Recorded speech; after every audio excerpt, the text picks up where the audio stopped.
Can everybody see my screen okay? Great. Thank you so much. And are we recording, Hannah? Thanks. Great. Thanks everyone again for joining. My name is Denise Robbins. I'm the Communications Director at the Chesapeake Climate Action Network. I've been here for almost 4 years now, joined by Hannah Laub, our Virginia Grassroots Coordinator, who is helping out with some tech stuff. Thanks, Hannah.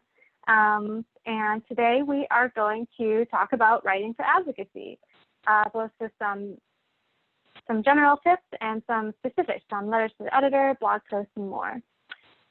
So just to give you an overview of how it'll go, I'll just start with a quick little introduction, some background on CCAN and what we're about to talk about. Then I'll get into some of the general tips for really great writing for advocacy. Then we'll get into some of those specifics that I mentioned earlier and have time at the end for question and answer. And we'll be out of here by 8 o'clock. So just for background, Chesapeake Climate Action Network, if you're not familiar, we formed in 2002 when most people weren't yet concerned about climate change. There were no grassroots organizations exclusively devoted to the issue in our region. So that is exactly what CCAN is, a grassroots organization devoted to fighting climate change. And since we formed, we've used this grassroots power to bring about lots of amazing climate victories in Virginia. Most recently, passing the Virginia Clean Economy Act for 100% renewable electricity. That photo on the left is from a rally for it. And fighting frac gas pipelines like the Atlantic Coast Pipeline, which now, very excitingly, is canceled, never going to get built. But, you know, we're not done. We need to keep fighting for massive economy-wide changes to address climate change. That scientists are telling us that we need this for climate stability. So that brings us to here today. You know, we've been in COVID for a few months now, but still, you might be wondering, how the heck are we going to do this massive organizing that we need to do for climate stability when so many of us are still social distancing at home, staying safe because of coronavirus? Those pictures in the beginning, the rallies, you know, that's not really something we're planning right now. So just to acknowledge that, first of all, I mean, we are still in totally unprecedented, really scary times, not over yet. Yet the need to organize and preserve our democracy has honestly never felt more important. So we're still going to keep fighting. We're going to still keep fighting climate change while we're promoting our social distancing. No matter what reopen orders happen, maybe perhaps prematurely, we're going to focus on ways to keep up the fight from home. And in fact, advocacy has already kind of been trending towards the digital and the online sphere and doing what you can online. And so a lot of this writing goes along with that. And a lot of our organizing is actually continuing in the exact same direction as it has already been, despite COVID, despite social distancing. And what we're going to learn today are some ways to write from your home and continue to promote the climate fight. So let's get started by just thinking about general, you know, advocacy writing.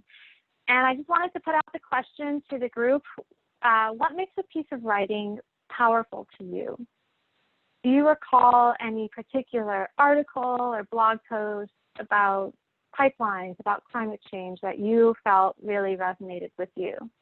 And if you wouldn't mind, if you have any ideas, thoughts on what made that work, just please pop it into the chat.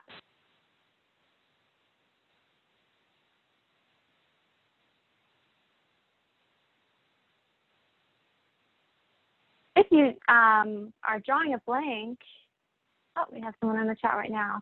But if you're drawing a blank, I guess, you know, that's not a bad thing because that's probably why you're here today, is to learn some of the things of what can make a piece of writing powerful. Personal touch, thank you, Stephen, absolutely. That is definitely helps. Content that pulls at the heartstrings. First-hand observations, voice, yes, these are all really great answers. So we're definitely going to cover a lot of this. Interviews, yep, with stories and historical relevance. Stories, absolutely. So we have stories, we have personal, we have emotions, we have voice.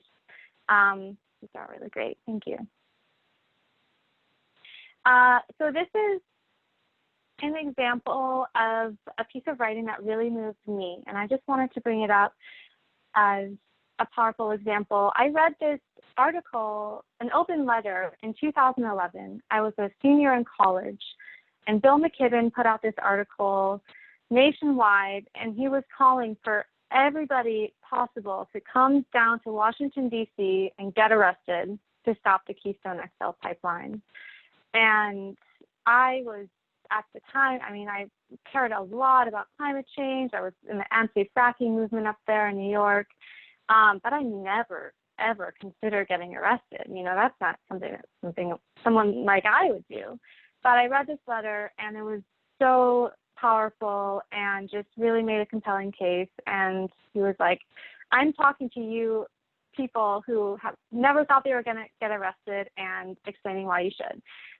So that is just something that not only affected me, but inspired me to take action, inspired me to go down to DC and protest the Keystone XL and risk arrest.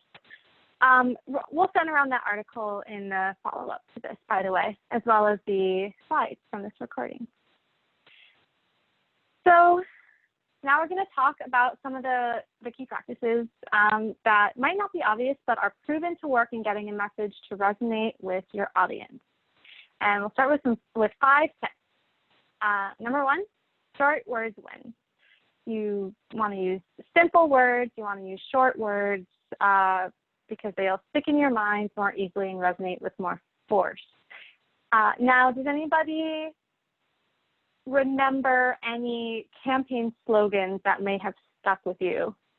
Or not necessarily campaign slogans, but slogans, like advertising slogans. You can put them in the chat.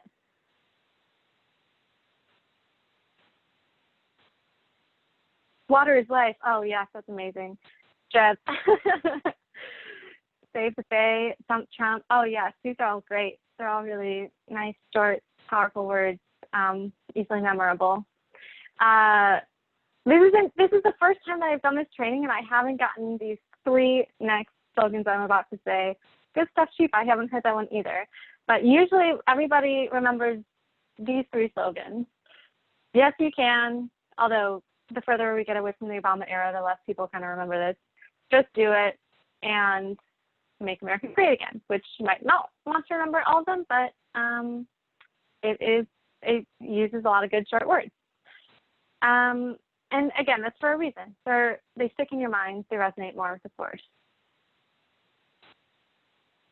Step number 2, repeat to compete. So this is an excerpt from Abraham Lincoln's Gettysburg Address. Pretty famous, just pretty massive, powerful piece of writing. And it employs the use of repetition a lot because he really has a strong point that he wants to make. And when you want to make a point, you don't just say it once, you say it several times. The more you repeat ideas, phrases, and sentences, the more you kind of sound like a chorus and the concept sticks. It's also just this unfortunate fact that the more someone is exposed to a certain statement, the more likely they are to accept it as true. And of course, this can be used both ways. It can be used by people who deny climate change and say global warming isn't real, or maybe the science is up for question. But of course, it's important to know how this tool can be used on the positive side in favor of climate action and preventing the climate crisis. So dedicated, government of the people, by the people, for the people. These were some of the big points he wanted to make. This is just me repeating this slide so nobody forgets it. Repeat to compete. It's a good point, but you shouldn't forget. Tip number 3, feelings trump facts. I actually changed this slogan, since I started, to beat facts, because I think the word trump has some feelings associated with it now. That, basically, the hard truth of psychology is facts themselves often don't persuade people. If the facts clash with their worldview, they're more likely to reject the facts rather than the framework for viewing the world. On the other hand, people are hardwired to understand the world through emotions, through stories, a lot of what was said earlier tonight. So to illustrate this, the bigger the numbers, the less people care. When you're talking about facts, I don't know how many of you may have had school pets growing up, but when you have a school pet that's like these sea monkeys over on the left, it would have been really easy for, several of them to kind of die off and kids to not really care, as opposed to a school pet that might be like a gerbil or a guinea pig, one feature for kids to take care of. Similarly, there's a lot of people afflicted or threatened by the Atlantic Coast Pipeline, yet Terry read she gained a lot of notoriety for setting up in a tree house. She was in the path of the Atlantic Coast Pipeline and said, I'm not getting down out of these trees. You can't construct my home. You can't tear down my home. And a lot of people were inspired by her story. So she really helped draw attention to the pipeline. The story of one person is often more powerful than lots of facts. So going along these lines, feelings over facts, you're going to want to try to show rather than tell. This is all kind of part of the same point. Here are two statements about drinking water. Number one, 780 million people around the world don't have access to clean drinking water. Here's another statement. Northern Virginia resident Dan Merrow's drinking water was poisoned by carcinogens and toxic metals when Dominion's coal ash ponds leaked behind his house. Now his little girls have health problems. So this is an example of a story that's illustrating the problem rather than a fact. And we love Dan Merrow, and he's still fighting this fight, actually, of, for clean drinking water after dealing with Dominion's coal waste for decades now. I will say this showing over facts is not an unbreakable rule. So just quick aside to when you can break this rule. You don't want to avoid facts completely. In fact, numbers can be super effective and powerful. And they are most effective and powerful when they are superlative. Things like the first ever, the first time something happens, the biggest pipeline to cut through the Appalachian trees, or an unprecedented, something historic. That's when numbers can be really effective. Shocking. Sometimes numbers are so shocking that you want to mention them or use them. And what comes to mind for me is when the IPCC came out with that report 2 years ago saying that we had 12 years to cut our carbon emissions in half, greenhouse gas emissions in half to prevent catastrophe. And that number, those 12 years, I was actually in Scotland at the time, and that was on the front page of all the Scottish newspapers. Like, it was heard around the world. And it's only, that was 2 years ago. Now we have 10 years. So this is a shocking number that is effective and really resonated with a lot of people. Finally, supportive. If you have a fact that is supportive and bolsters your overall argument, it can definitely be very effective. For instance, with the coal ash ponds issue with Dan Merrow, if you're writing a letter or an opinion piece, you might want to bring up like how many kids are at risk of facing something similar. Okay, so veering off of the show, don't tell, step number 4 is to show with a good story. So again, this is what a lot of people mentioned at the beginning, and that was excellent. And we have some key elements of your good story to help you tell that. First and foremost is the relatable protagonist. So you have somebody facing a relatable and universal conflict. This can be you. This can be your neighbor. This can be Red Terry, just someone who has a story to tell around your issue. Also, conflict. Conflict is the opposite of storytelling. There's a story needs a plot. You know, it's story has a beginning, middle, and end, and conflict is what really makes the story happen. And that also is exactly what you should think about with advocacy writing. Loathsome villain or your antagonist. An adversary is a really good way to unite people, and a good also way to illustrate the story. And I will say, in general, your villains, you might often you want that to be a person rather than like a corporation.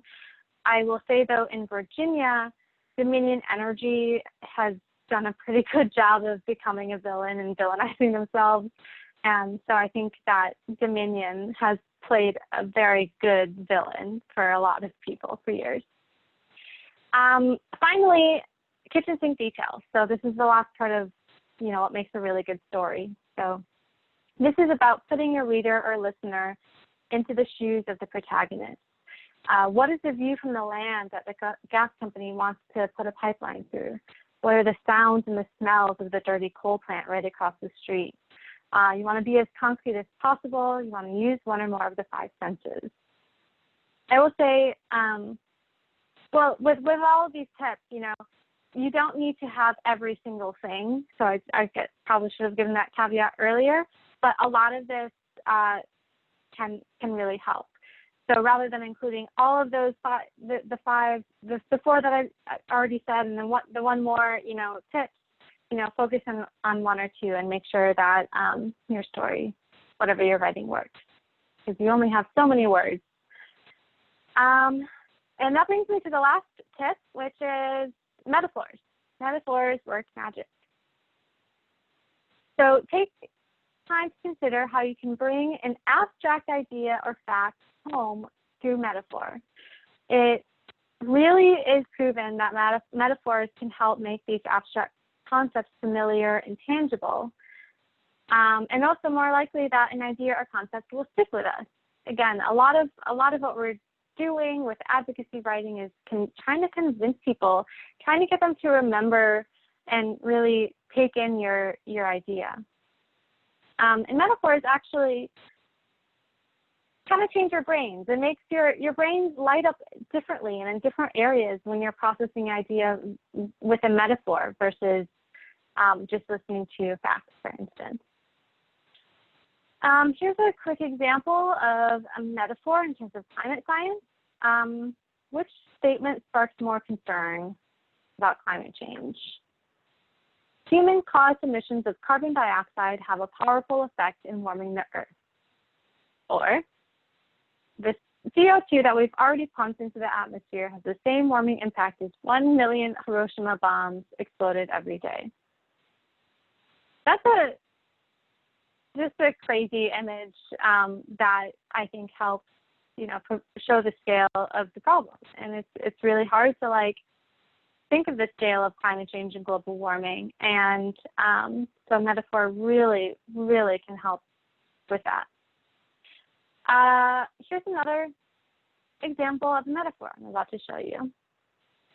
This is Bill and Lynn Limpert. Some of you may know them. They lived in Virginia. They had land that was in the path of the Atlantic Coast Pipeline, just beautiful mountain homes with these amazing 300 and 400 foot trees, including the one pictured here. Her name was Ona.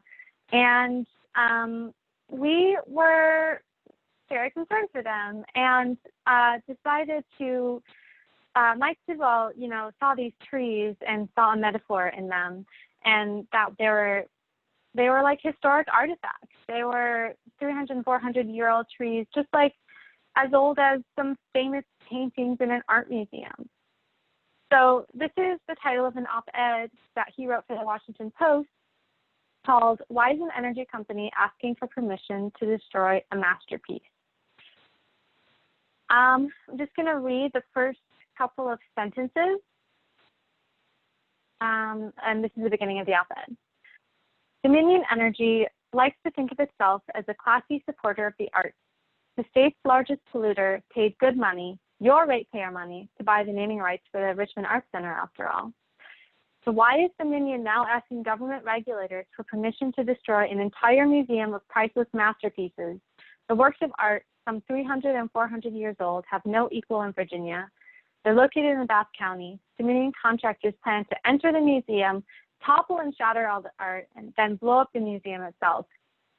These masterpieces are ancient Appalachian trees. So the beauty of a powerful metaphor is that it can be extended, right? So if you have a really good metaphor, these trees, their artwork in the museum, then there are other ways to play around with that metaphor and kind of live in the museum, and it kind of is its own sort of storytelling.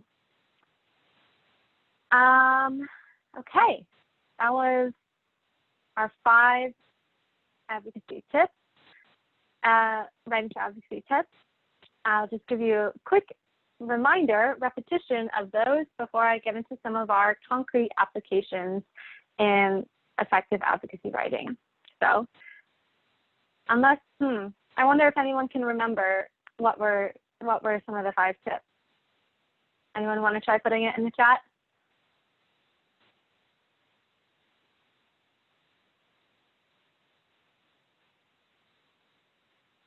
All right, I'll give you the answers. Short words win. Oh, great. Oh, we got some chat. Yes, short words win. Feeling feet facts. Use metaphor. Start, repeat to compete. Inspire. Yes, excellent. I think you got them all. Short words win. Repeat to compete. Feeling feet facts. Tell a story, and use metaphors.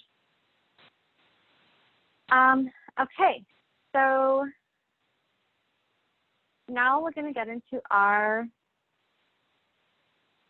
actually, sorry, I have a couple of other just takeaways to keep in mind that didn't quite fit in with the 5 main tips.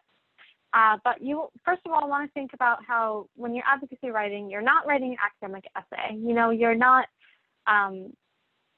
needing to pull out all the facts. You're trying to persuade people of your point and get them to inspire them, ideally, to take action. You want to think of your audience and goal first and foremost. This will change depending on what you're writing, like the letter, like the blog post, etc. You want to be concise. It's always important to use those short words, but like get to your point as quickly as possible. And then again, using metaphor when possible. But ultimately, writing from the heart. You know, it's just really all about you being able to tell your story. And ultimately, what I want to do is allow you to tell your own truth. All right, letters to the editor. This is our first concrete application of writing for advocacy. So can anybody think of reasons why letters to the editor are helpful? Why are they beneficial for advocacy campaigns? And just anything you can think of, please put it in the chat. It's an issue out to the public. Yes, reaches a wide audience. Absolutely. Yep, it's a way of getting our issues out into the public. It is, got one more. Make an issue seem local. Oh, totally. Yeah, newsworthy is one way of making your campaign newsworthy. A newspaper prints letters that it considers newsworthy and important in a community. I guess I'm so sorry. I should have backed up and explain really quickly what is a letter to the editor. A letter to the editor is often published in a newspaper, and newspapers publish articles, editorials, opinion pieces, and they'll also have a section from the readers, and that is where their readers have the opportunity to respond to things that have been published. So it's usually a short section.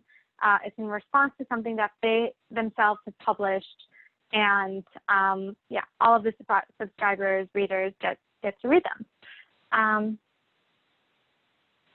Great. So if you get a letter published, it seems newsworthy.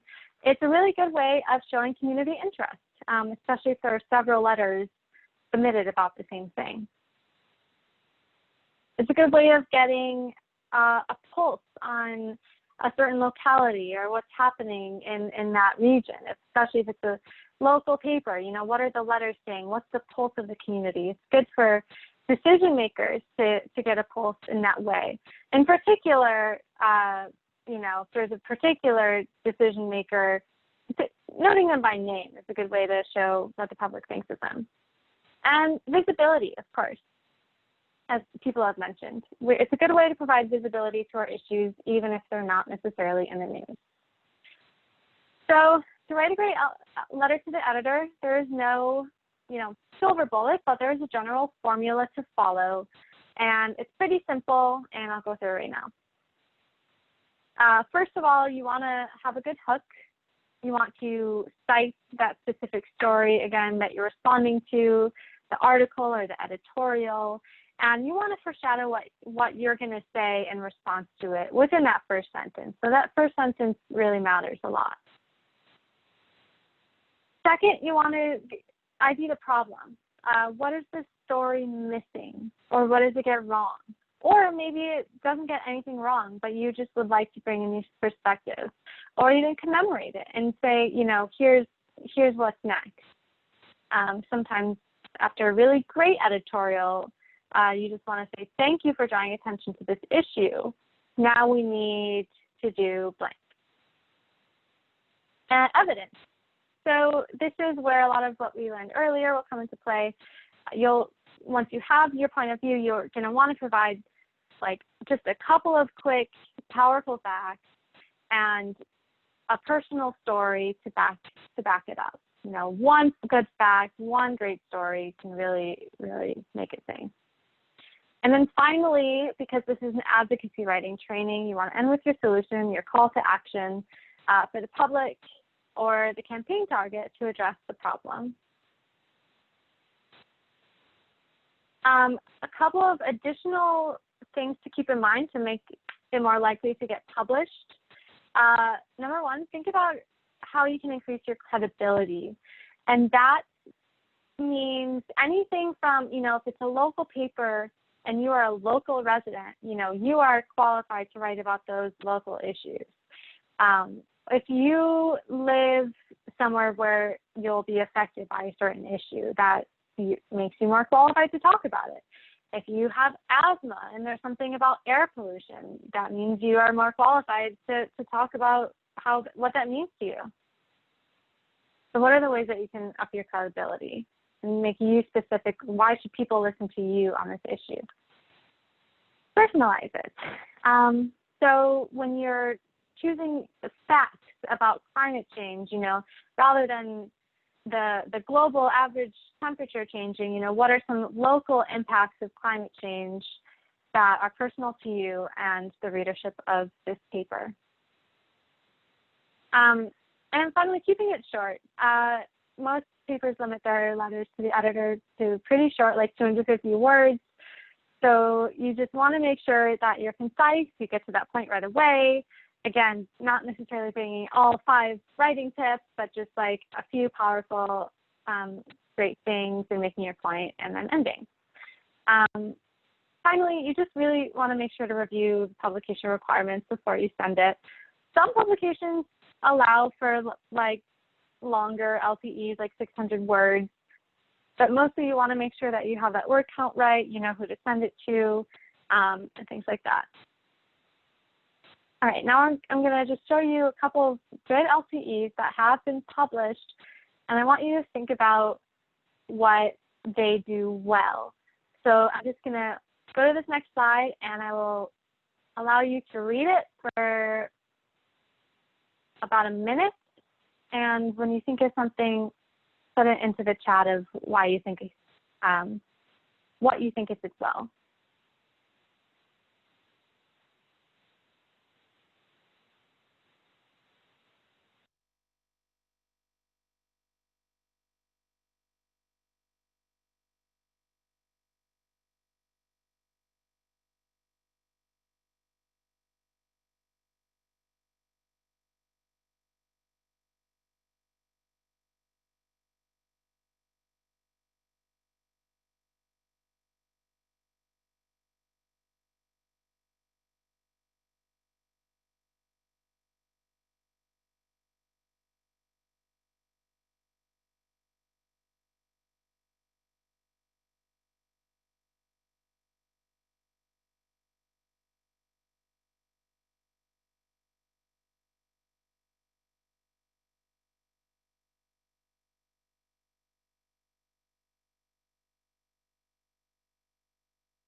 so sorry.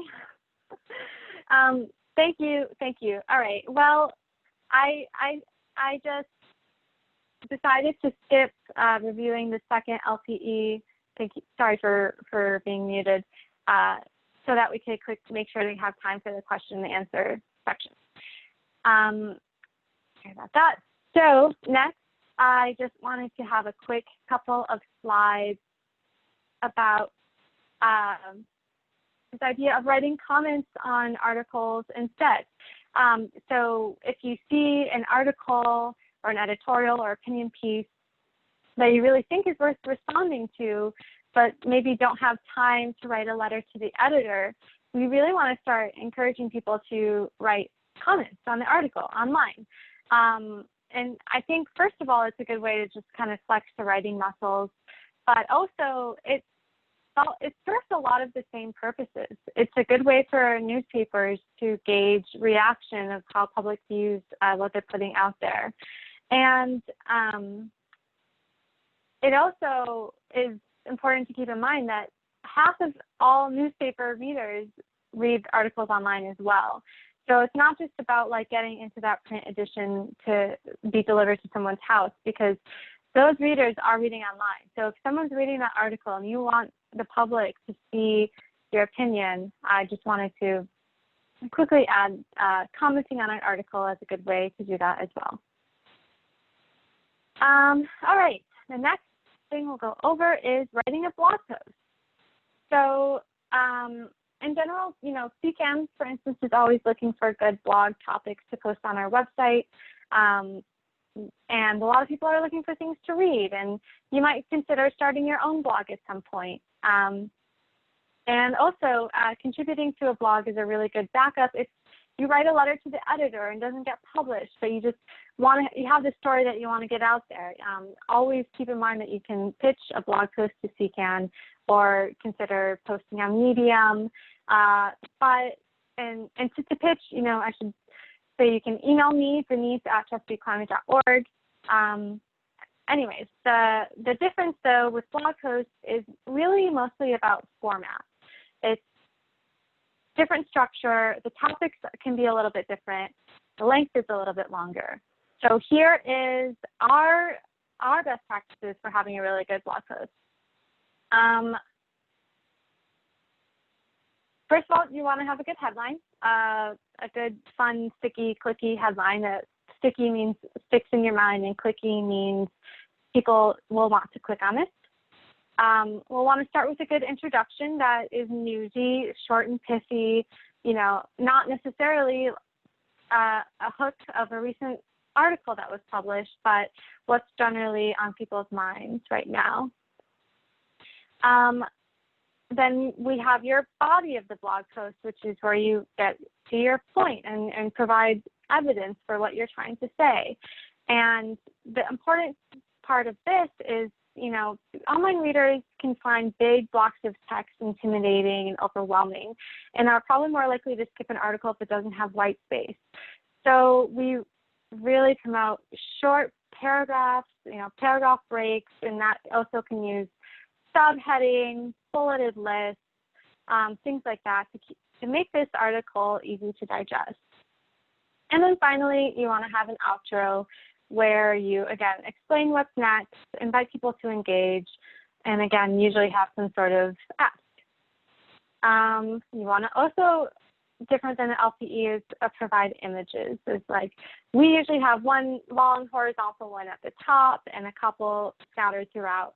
And that can also just be a really good way to help show the story of what you're trying to tell. If you're telling the story of your home and you want to show some pictures, that's great.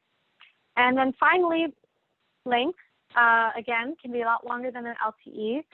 We accept up to 2,000 words for more of a long form post, which may seem kind of long, but actually the recent data show that blog posts that are more than 1,000 words long actually get shared more often. I think people are looking for something to read while they're stuck at home, perhaps, or people just want to like dig their teeth into something a little bit longer sometimes. So just there's a lot more leeway to really write longer pieces for blog posts. The style and tone can be a little bit more specific than in your general advocacy writing, but in general, you know, we really want to avoid jargon, avoid technical terms. Instead, go for the conversational and relatable tones. To be honest, you know, sometimes snarky or playful, useful, emotional, or both. Ultimately, we want blog posts to teach the reader something useful that they didn't know before. If they can do that, people will keep coming back for more. And again, the topics can be a little different than an LTE, and we have space for people to provide their personal stories, to write how-to articles, to write frequently asked questions or questions and answers on a certain topic, perhaps an explainer or a listicle, or just provide your own opinion. Hannah, I'm going to quickly show actually an example of your recent blog post. I forgot to ask you. I thought this was a really great blog post and just also helps showcase what we like to promote. And it's not the whole blog post, but just the headline and like the intro and some of the structure. So I'm just gonna put this on the screen and let folks read for about 30 seconds.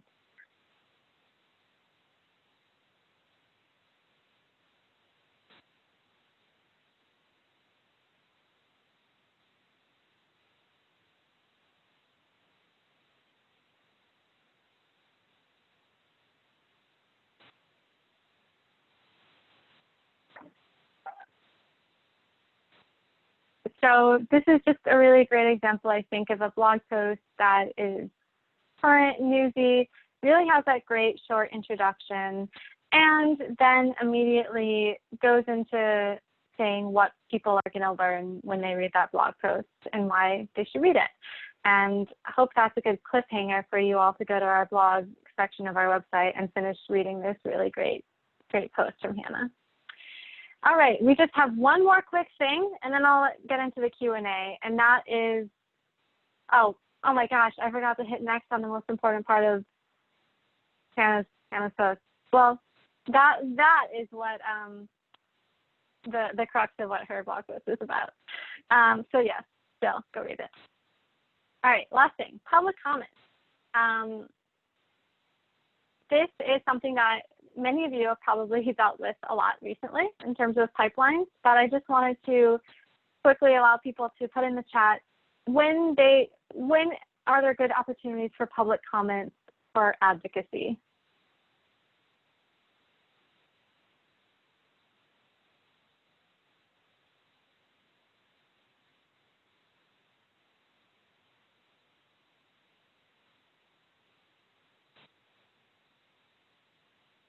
Oh, there's been so many public comment opportunities recently.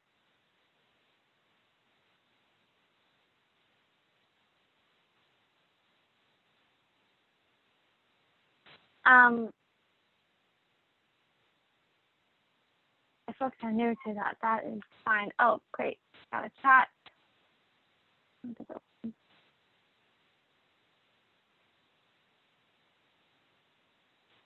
Yeah, when local, state, federal agencies open items to the public, absolutely. Uranium imports to Bearsies, ACP, yep. CEQ meetings, yep. Yeah, a lot of state agencies open things up for public comments whenever there's a new proposal for a fossil fuel project, for a clean energy project. When a bill is first introduced, the public is invited to share their opinions. I think that might be a little different, at least in the state of Virginia. But yeah, definitely, but definitely, absolutely, people should write their legislators when bills are introduced in favor or in opposition, depending on it. But yeah, so the public comments, I suppose I'm talking about are like these public comments, public meetings, CEQ meetings, really a lot of the kind of wonky stuff that maybe can seem overwhelming, of the Department of Environmental Quality having a water permit public comment for the Chickahominy gas plant. It's a really kind of scary thing maybe to think about writing, but it's so important for the public to weigh in on things like this. So I just wanted to give a few ways to make sure that public comments, employing a lot of these writing tips, can be the most successful. So number one, remembering your audience. These dry government bodies that you might be writing to probably are less likely to be swayed by an emotion and more likely to take into mind a key or shocking fact. So you want to make sure that your arguments are really, really supported by good facts, and to do your research or to ask people for help to make that comment as strong as possible. But your personal story still really matters, including comments specific to your own experiences. How would a proposed pipeline impact your way of life? How would this air pollution permit impact your family or your neighborhood? You want to tailor your comments to the specifics of the permit. So if this is a permit about waterways, what are some drinking water risks that you fear? If it's an air pollution permit, what are the things at play here? If you have technical expertise, any sort of technical expertise, that can, of course, always be helpful. Scientific, policy expertise, definitely provide that. And then finally, this applies to both verbal public comments and written public comments. So if you're providing oral testimony at a hearing, like some people mentioned, or at a meeting, you want to write it first. Just because you're speaking doesn't mean it's not writing. And a lot of these same rules apply. And you want to practice. It's, in fact, really good to read any piece of writing out loud, I think, to both find grammatical errors and to just make sure that it flows and feels natural. So whether or not you're going to read a comment out loud, I would recommend when you're reviewing to go and read it out loud yourself. And that is all I'm going to say on public commenting. So now we have time for questions and answers. So Hannah, I think we're going to, if people want to ask questions audio-wise, you can raise your hand. Hannah, would you mind explaining how that works? Yeah, so I think to raise your hand, you'd go to participants and then more and raise hand. I'm trying to make sure that's the correct thing before I tell everyone. And then I will unmute you. Yeah. Once your hand is raised, Hannah can unmute you. You can also feel free to put questions in the chat, as we've been doing all night.